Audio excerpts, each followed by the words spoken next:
मलाई साथीले रिक्वेस्ट गर्नुभएको छ कि यो प्रब्लम सल्भ गरिदिनु भनेर। यो चाहिँ हाम्रो क्वेसन होइन है,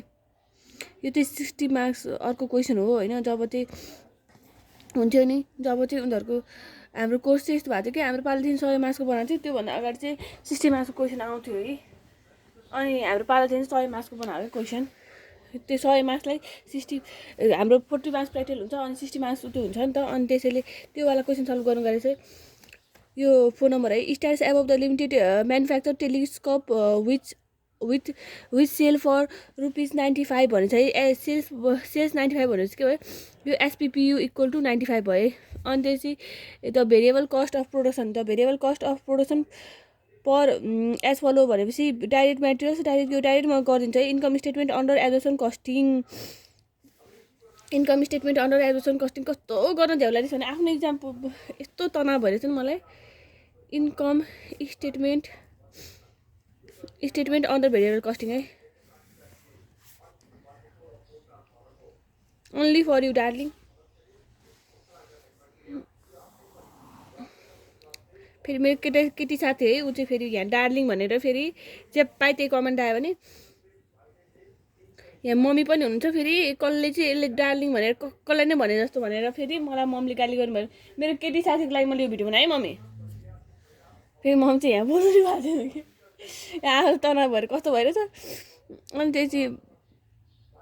बजेटेड फिक्स्ड, अनि त्यस के हुन्छ इन्कम स्टेटमेन्टमा पैसा सेल्स हुन्छ। सेल्स भनेको एसपिपियु कति दिएको छ, यहाँ 95 दिएको छ। सेल्स युनिट कति दिएको छ हेरौँ, 2 लाख प्रोडक्सन यति, एक्चुअल प्रोडक्सन यति 27,000 दिएको छ है। भनेपछि 27,000 भनेपछि 95 हो कि 25 हो, यो 95 रहेछ। 95 इन्टु 27,000 गरेपछि कति आयो सेल्स युनिट, 2565000 आयो है। अब लेस के हुन्छ यो एब्जर्प्सनको, यो कुन अनुसार हो भने यो एब्जर्प्सन कस्टिङ भन्छ नि त। एब्जर्प्सन कस्टिङ अनुसार के हुन्छ, कस्ट अफ गुड्स सोल्ड हुन्छ है। म सिओजिएस मात्रै लेखिदिन्छु, मलाई एकदम तनाव भएपछि केही गर्न पनि मन। Lace cost of goods sold हुन्छ कि सर्टकटमा लेख्दै। अनि यसमा के हुन्छ डाइरेक्ट, मैले इक्जाममा यस्तो सजिलो क्वेसन आउँदा नि नभ्याएर यस्तो टेन्सन भइरहेछ नि, टाइमै म्यानेज गर्न सकेन कि घडी पनि ल्याएर गएको थिएन है। अनि त्यसपछि आउने क्वेसन पनि छोडेर आएको के छ्या। भेरिएबल म्यानुफ्याक्चरिङ ओभरहेड है, यस्तो सजिलो क्वेसन गर्दा त मैले भ्याइनँ भनेपछि क्वेसन रङ भएर दुइटाको तनाव भएर उयो गरेर एट द रेट जहिले पनि यो केसँग मल्टिप्लाई गर्नुपर्छ। यो प्रोडक्सन युनिट है, प्रोडक्सन युनिट यहाँ 30,000 दिएको छ है, यसको यही हुन्छ प्रोडक्सन युनिट है।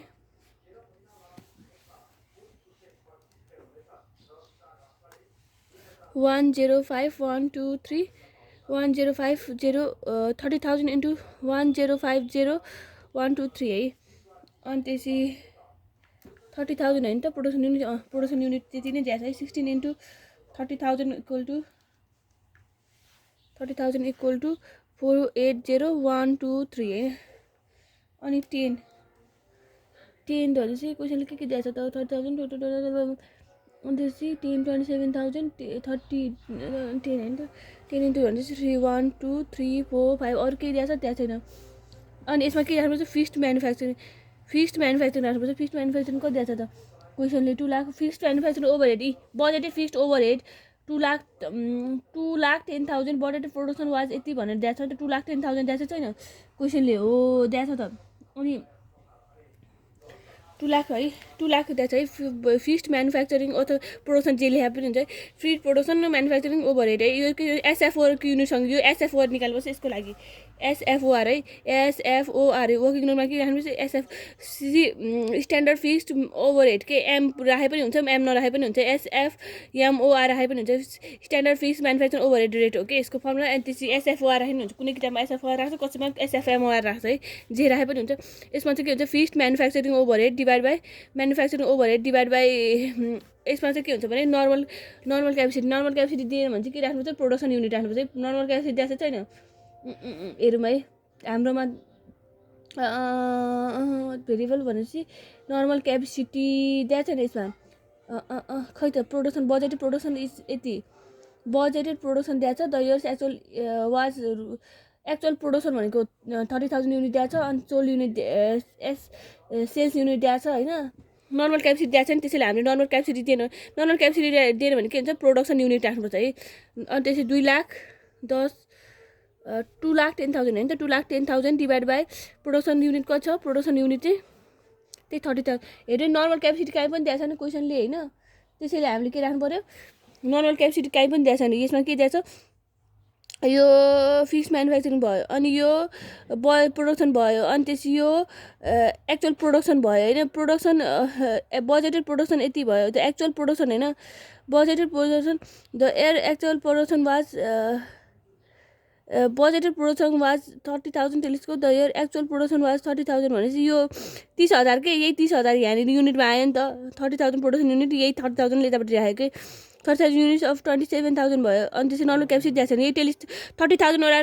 टेलिस्कोप भनेपछि के भयो 30,000 युनिट्स राखेको कि यतापट्टि त्यति हो होइन 2,10,000 2,10,000 डिभाइड बाई 30,000 है कहीँ पनि दिएको छैन अनि त्यसैले के भयो यो 7 भयो एट द रेट 7 भयो 7 इन्टु 30,000 इक्वल टु 7 इन्टु 30,000 भनेको के हुन्छ भने 2,10,000 आयो है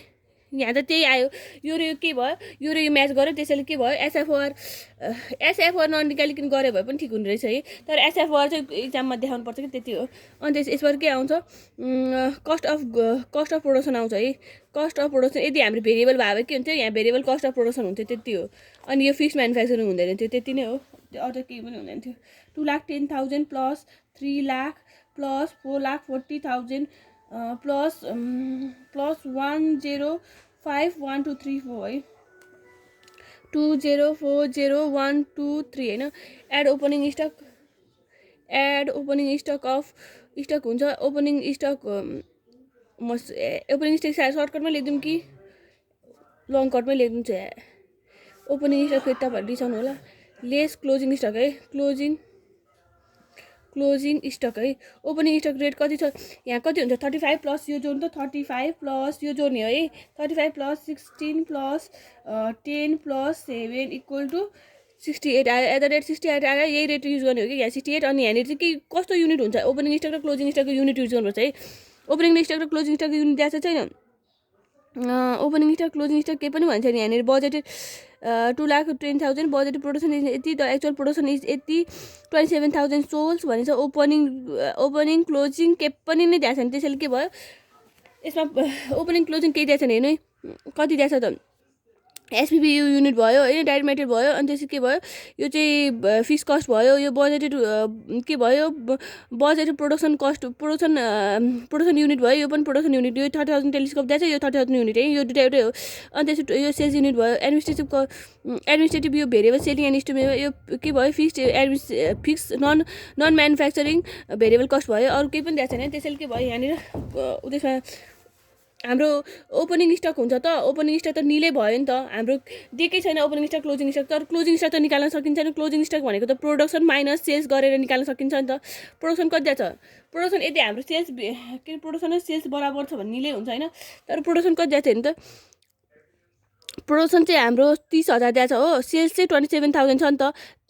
अनि त्यसैले यो क्लोजिङ स्टक निक्लिन्छ 30,000 माइनस 27,000 इक्वल टु 3,000 हुन्छ 3,000 भयो यो अनि यहाँ त के हुन्छ एट द रेट 3 यो त्यो निलै भइहाल्यो त्यसैले के भयो 0 भनेपछि यो निल भयो होइन अनि त्यसपछि इन्टु 3,000 ले गर्दा कति हुन्छ भने 3,000 होइन 3,000 इन्टु 68 3,000 इन्टु 68 को लेखेको 2,04,000 हुन्छ है 2,04,000 हुन्छ अनि 2,04,000 हुन्छ है अनि यहाँनिर के हुन्छ भने त यो पछि के आउँछ भने त मैले तपाईँलाई के भनेर सिकाएको थिएँ भनेपछि यसबाट के आउँछ भने कस्ट अफ गुड्स सोल्ड होइन अब cost of goods sold before एडजस्टमेन्टै हुँदैन होइन त्यही पनि म तपाईँलाई adjustment before cost of goods sold भनेर डाइरेक्ट होइन कस्ट अफ गुड्स सोल्ड यतापट्टि के अरे कस्ट अफ गुड्स सोल्ड यतापट्टि लेखेर डाइरेक्ट अब नन म्यानुफ्याक्चरिङ माइनस गरे पनि हुन्छ है यदि हाम्रो यहाँनिर एडजस्टमेन्ट हुँदैन नि त किनभने यहाँ 2 लाख फिक्स म्यानुफ्याक्चरिङ पनि 2,10,000 दिएको छ है अनि यसको रेट कति आएको छ 7 आएको छ 7 इन्टु यसको रेट 7 इन्टु 30,000 गरेपछि 2,10,000 हुन्छ होइन अनि त्यसैले के भयो यसमा के पनि छैन के छैन भने नि यसमा एडजस्टमेन्ट छैन है यदि एडजस्टमेन्ट म देखाइदिन्छु है बिफोर एडजस्टमेन्ट है यदि एडजस्टमेन्ट भयो भने के हुन्थ्यो यहाँनिर यो जस्ट मैले देखाएको है यो लेख्नु पर्दैन यदि हाम्रो लेस र कम आयो भने के एड हुन्थ्यो होइन अन्डर एब्जर्सन भयो भने के हुन्थ्यो अन्डर एब्जर्सन अफ फिक्स म्यानुफ्याक्चरिङ है फिक्स म्यानुफ्याक्चरिङ हुन्थ्यो होइन तर यो छ त छैन निल है अनि त्यसपछि यदि अन्डर एब्जर्सन हुन्थ्यो अन्डर एब्जर्सन भए के हुन्थ्यो एड हुन्थ्यो अझै ओभर एब्जर्सन भए के हुन्थ्यो ओभर एब्जर्सन अफ यो चाहिँ एड हुन्थ्यो है यो चाहिँ के हुन्थ्यो यदि ओभर अन्डर भए यो हुन्थ्यो अनि त्यसपछि यसलाई चाहिँ के भनिन्थ्यो भने cost of goods sold after adjustment भनिन्थ्यो कि तर यसमा त छैन नि त जे फिक्स्ड म्यानुफ्याक्चरिङ आएको छ त्यही नै आएको छ नि त फिक्स्ड म्यानुफ्याक्चरिङ क्वेसन जे छ त्यही नै चढ्यो नि त यहाँनिर त्यसैले त्यस्तो हुँदैन है त्यसैले यो एमाउन्टै काउन्ट गऱ्यो यहाँ 204123 यतापट्टि लेस गर्नु पऱ्यो भने यतापट्टि जान्छ है यसबाट के आउँछ ग्रस यो के ग्रस प्रफिट आउँछ किन भन्नु त यो कन्ट्रिब्युसन यदि हाम्रो भेरिएबल कस्ट भए के हुन्छ यहाँ कन्ट्रिब्युसन मार्जिन आउँथ्यो तर यसमा के हुन्छ sales minus cost of goods sold गरेर के आयो हाम्रो उता आयो यसमा 25 होइन 2565 त हो नि 27,000 इन्टु 95 भने 25 अनि माइनस 204123 होइन त 204 सरी हो त मैले त माइनस गर्नै बिर्सेछु सरी इक्जाम बिरेक तनावमा सबै बिर्सेछु 204123 माइनस 204123 माइनस 204123 है गर्दा के हुन्छ 1836123 होइन अब यही आएर यहाँनिर जान्छ 1836123 है 123 अनि त्यसपछि के भयो भन्दा नि 2565123 माइनस त्यो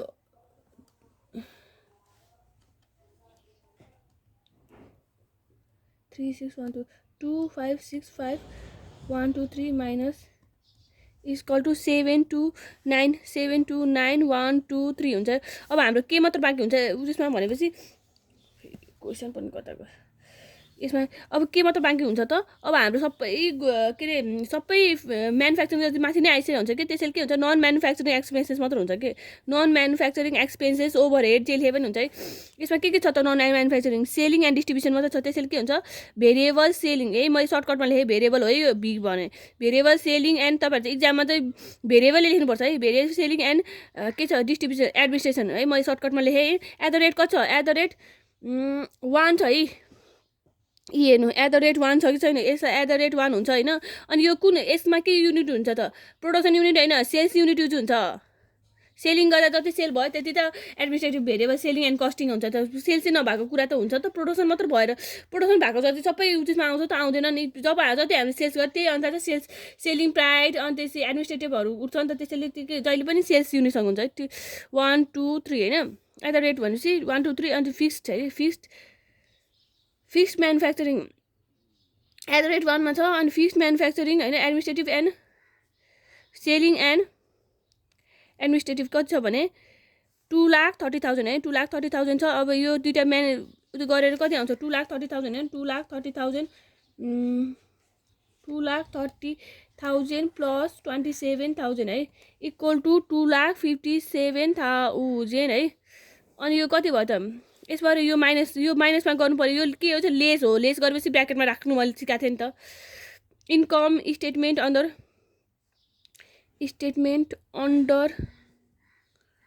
अन्डर कुन कस्टिङ हो त एब्जर्सन कस्टिङ होइन त यो एब्जर्सन कस्टिङ इक्वल टु 7,29,000 आएछ यहाँनिर है सरी 25 त्यो पनि एकचोटि क्यालकुलेसन गरौँ न माथिको है एकचोटि मिठो भएको छ 2565123 माइनस 1836123 इक्वल टु 279,123 मात्र आउँदो रहेछ है 729,123 है 7,29,000 हो तिनवटा जेरो मात्र हो यो 7,29,000 है अनि त्यसपछि 7,29,000 माइनस 257,123 4,72,000 आउँछ है यो ओल्ड क्वेसनमा चाहिँ यति आउँछ है हाम्रो चाहिँ तपाईँहरूले केही कन्फ्युजन भयो भने तपाईँहरूले कुनमा चाहिँ तपाईँ डाउट हुनुहुन्छ मलाई सोध्नु है क्वेसन सजिलो आएको थियो हाम्रो पनि सजिलो आएको थियो मैले त टाइम म्यानेज मात्र गर्न नसकेर हो हिसाबहरू त आउँछ मलाई